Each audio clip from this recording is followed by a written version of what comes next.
Pessoal, para complementar o outro vídeo eu falei mais da parte crítica sobre a gravidez na adolescência. Mas existem partes práticas, né? Já que o assunto é parte financeira, a parte do dinheiro, tá? Em nenhum momento eu falo sobre a criança, tá? A gravidez, ela é um problema na adolescência. Então a gente tem que falar e atacar esse problema. De preferência para pessoas que ainda não passaram por aquele problema. Para que a pessoa principalmente coloque um pouco a mão na consciência e passe a pensar nos detalhes disso. Se puder prorrogar, por que não? Né? Eu mesmo me preparei a vida inteira, eu como homem, mesmo eu não sendo mulher, que a bomba não estouraria na minha casa, mesmo assim eu sempre me preocupei muito com isso. Eu sozinho tomei os meus cuidados e aí fui trabalhando, fui fazendo minha carteira, fui montando as coisas e quando eu me senti à vontade, parece que as coisas aconteceram da forma natural, como deveria ser. Minha filha está aqui, eu estou casado há 11 anos, ela tem 10 anos. E veio no momento certo, no momento que eu podia dar atenção para ela, no momento que eu podia ficar com ela, viajar com ela. E junto com a minha filha, a gente planejar um futuro legal, curtindo, numa boa. Então, no outro vídeo, eu falei mais da parte pobre, da parte simples dos países subdesenvolvidos, teoricamente falando, né? Mas na verdade acontece também nos países de primeiro mundo. Mas o que eu percebi em vários países da Europa, por exemplo? A maioria dos casais não tinham filhos. E quando tinham, eles se limitavam a um filho. Ok? Não estou dizendo que não possa ter 2 ou 3 ou 4. Isso daí é de cada um. Agora, se você se preparar antes, quando vier, você vai aproveitar muito mais. Porque um filho, ele é prazeroso, ele é uma coisa para você curtir e ter a maior das boas vontades de estar junto, de poder realmente aproveitar os momentos. E não simplesmente uma fuga, como é um pet, como é um cachorrinho que está ali só para a hora que você quer. Não. Um filho, ele vai precisar da sua ajuda constantemente, você estando bem ou não, você estando financeiramente bem ou não, ele vai precisar da sua ajuda. Pelo menos até 16, 17 anos, se você criá-lo bem. Se você não criá-lo bem, até 50 ou 60 anos você vai ter que carregá-lo nas costas. Vamos falar da parte prática, sobre a parte financeira do negócio? Pensa comigo, o neném nasceu, esse parto teve um custo. Imediatamente após isso, a própria mulher vai gastar com algumas coisas. É uma roupa especial, é cinta. Durante a gravidez ela já engordou, ela já precisou de roupas diferentes da que ela estava acostumada a usar. Aí vem leite, se caso a criança não pegar o peito, e cada vez mais as crianças estão largando o peito cada vez mais cedo. Mas aí vem o leite. Em algum momento a criança vai beber leite. Esses leites são caros, mesmo se você não tiver nenhum problema. Rejeição à lactose, né? Intolerância à lactose, por aí vai. A criança vai ficar doente. Ela vai precisar de remédio, pomada, fralda. E depois começam a vir os aniversários, né? Eu até falei sobre isso em outros vídeos. Aí você vai querer inventar de fazer mêsversário? Um por mês, né? Legal, boa ideia.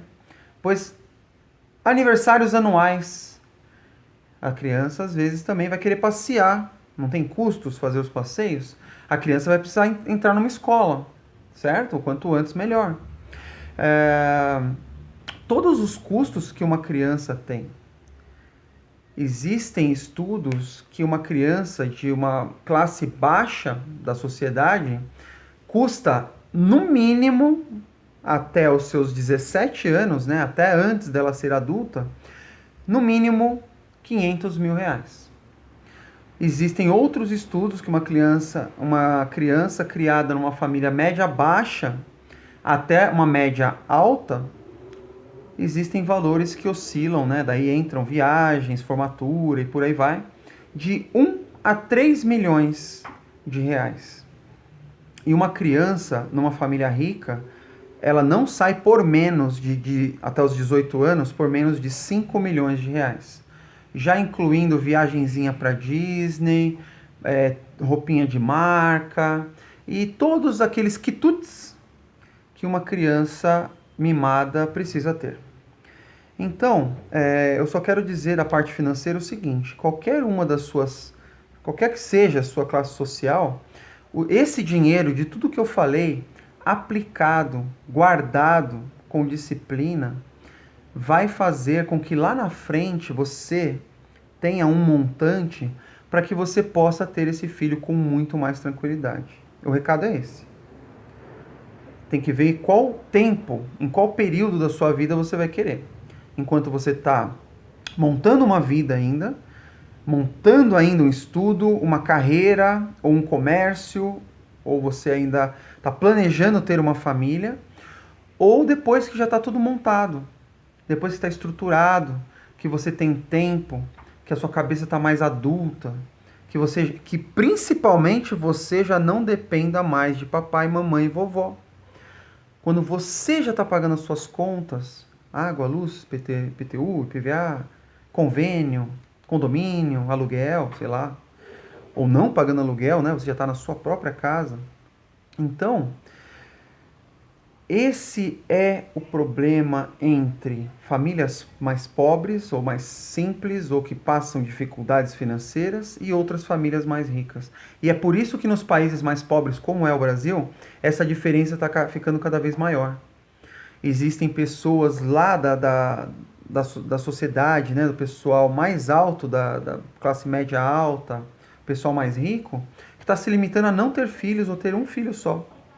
Às vezes acontece uma gravidez indesejada, mas mesmo assim se limita a um filho. E o que acontece nas classes mais baixas? O que a gente vê? A pessoa quer ter filho, quer ter 1, 2, 3, 4, 5, 10 filhos. Uma coisa arcaica, né? Uma coisa pré-histórica, que lá atrás, na época da agricultura, quando o país era ainda de lavouras, de sítios, de fazendas, de chácaras, a família uma família grande até que se justificava. Né? A pessoa que estudou história sabe disso. Uma família grande, ela era para trabalhar na lavoura, ela era mais aceita para o trabalho, já que tinham meninas que fariam trabalhos domésticos e homens que fariam a parte braçal. Isso é necessário hoje? É necessário? Não. Hoje você precisa ter um filho estruturado, bem fundamentado, com bastante suporte familiar para segurar essa rotina dessa loucura que está a sociedade hoje. E aí, se você puder falar, poxa, eu estou legal, eu estou tranquilo, eu me preparei, eu posso ter um segundo filho. E aí que vem esse segundo filho. Eu mesmo decidi não ter mais filhos. Mas eu teria 10, se eu pudesse. Mas eu percebo que com um filho eu estou bem e o futuro está garantido. Existem preocupações? Claro que existem. Mas é só isso, com uma pessoa, uma preocupação, e só isso eu me basto, eu consigo, dá para tocar. Se eu tivesse 2, ia ser dividido. Se fosse 3, ia ser mais complicado. Eu talvez tivesse que voltar a trabalhar mais para poder me preocupar com esse segundo ou terceiro filho. Para fazer da forma correta, tá? Para eu cuidar dos meus filhos e não a rua. Tudo que eu falo é baseado em coisas que aconteceram, né? Em gravidez, que aconteceu perto de mim, em pessoas que eu vejo próximas ou do meu trabalho e que vieram no decorrer dos anos nas viagens que eu fiz, e o quanto eu percebi que pessoas que se programaram, não muito, se programaram um pouquinho, tiveram um futuro muito mais bem promissor. Enquanto pessoas que ficaram grávidas na adolescência passaram por maus bocados, e isso quando consegue se reerguer, quando não ficam na aba do pai, da mãe, dos avós. É por isso que eu constantemente repito. A parte financeira afeta a todos da família. E a decisão, às vezes, ou um erro seu, pode fazer a vida de várias pessoas serem mudadas por culpa sua. Tá dado o recado, pessoal?